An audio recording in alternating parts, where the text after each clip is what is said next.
All right, I want to ask you a couple other quick things here about, let me play you this. I'm playing another clip. This is from Senator Kent Conrad. It was meant as criticism of you. And, of course, Conrad's in the news because all people are wringing their hands that folks like Conrad and Olympia Snow and others are leaving the Senate. And, gosh almighty, there's no middle anymore. And, of course, those people are all Washington establishment types in the media. But Kent Conrad is critical of you for something that I think is quite honestly an attribute. But I want to see if you agree. Here's what he said. Well, Rick is somebody that has no doubts about his position and very little interest in the views of those who disagree with him. I think that would be my take on how Senator Santorum conducted himself with his colleagues when he was in the Senate. So pretty unyielding. Absolutely unyielding and uncompromising. And unfortunately, my own view of what's necessary here is the left and the right have to get off their fixed positions if we're going to get this country back on track. Is that what's going to get this country back on track? More backroom compromise deals? Heck no.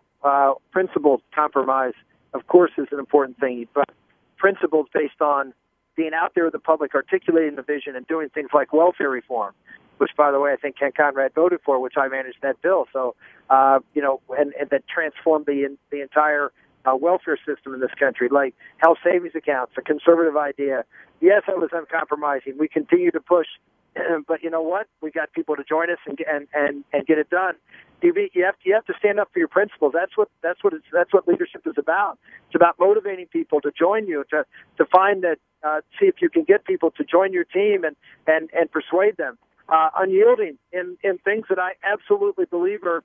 I'm unyielding in the right to life. I'm unyielding in making America energy independent. I'm unyielding in making sure that America is safe. Yes, I can be unyielding on things that are important, but that doesn't mean that you can't get things accomplished. And I've got a track record of getting conservative things accomplished on national security, moral cultural issues, on economic and fiscal issues that I'll match up against anybody. And I think one of the reasons you're seeing the passion that you are and you saw in North Dakota, you're seeing in other places, is that people are tired of folks like Olympia Snow, quite honestly, and that sort of Republican in name only mantra, or Kent Conrad, claiming to be the budget chair and a fiscal hawk and then not being able to crank out a budget. I mean, he's retiring because he was going to lose. Same reason Byron Dorgan is retiring, because it doesn't sell anymore. People want somebody with convictions, don't they? Well, back in the day, I was criticized in Pennsylvania for being, too strong and too principled and conservative and too unyielding. And so Kent is just sort of mouthing, what the Democrats used when they ran against me last time.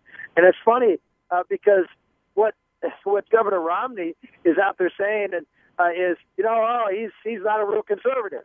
So it's sort of funny that, the main hit on Rick Santorum for the 12 years I was in the Senate is what Conrad said, that I'm principled, I'm unyielding, I'm someone who stands for what I believe in and fights for it.